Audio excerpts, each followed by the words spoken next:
מגניב, אוקיי. יש שוני בין השיווק שלך לאיפור יומיומי לבין שיווק לאיפור פורים ואפקטים מיוחדים? באפקטים מיוחדים זה יותר...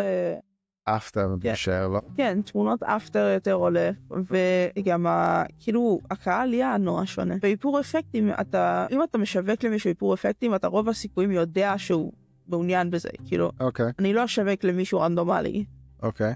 כאילו, אני בא עם איזושהי ידיעה שהוא פתוח לזה. איך את יודעת? כי הוא פנה אליך, הוא בקבוצות מסוימות. קבוצות מסוימות, נישות מסוימות, חברים מסוימים. איך אנשים שרוצים להתאפר אצלך לפורים צריכים להתכונן כדי שהאיפור יחזיק מעמד לכל הערב? אני יודע שאמרת לא לעשות שעווה. עוד משהו? אם יש זקן, עדיף להתגלח, לא כולם רוצים. אז אני כזה משנה טיפה, כאילו אם נגיד יש לי פציעה פה, אז אני מעלה אותה קצת לפה. אוקיי. כל הזמן בתאום, כי בסוף זו בחירה של הלקוח.